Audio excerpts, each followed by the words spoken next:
Si tu n'investis pas sur toi, ça veut dire que tu n'es pas un projet. Si tu n'es pas un projet, ça veut dire que tu es forcément le projet de quelqu'un d'autre ou tu sers le projet de quelqu'un d'autre. Donc, en d'autres mots, si toi, tu n'es pas dédié à développer la propre direction de où tu t'en vas, ça veut dire que tu vas embarquer dans les traces ou dans le système ou dans le sillon de quelqu'un d'autre et tu vas te réfugier dans quelque chose d'autre qui est en mouvement.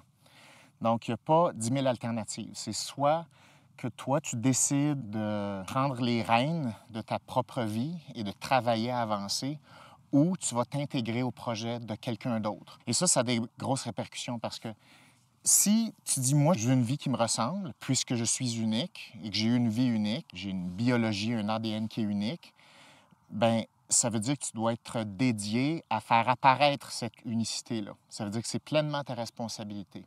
Mais si tu décroches de ça, tu abandonnes l'idée de développer ton unicité et tu deviens une ressource parmi d'autres ressources qui sert à d'autres projets et d'autres ont le courage de le faire. Parce que si toi, tu n'as pas le courage de mener ta propre barque, d'investir dans toi, il y a quelqu'un d'autre qui investit dans un autre projet. Donc, il y a tout le temps quelqu'un qui investit dans une vision à quelque part. Et que ce soit la tienne ou quelqu'un d'autre, tu vas faire partie de quelque chose. Et l'idée, c'est de dire, il faut que tu fasses partie de ton propre projet. Ça ne veut pas dire que tu ne peux pas contribuer au projet des autres, parce que tu as des entrecroisements là-dedans, ce qu'on appelle des collaborations. Tu ne peux pas te déresponsabiliser de mener ton propre projet qui est toi-même. Donc ça veut dire l'investissement de base, ça doit être toi.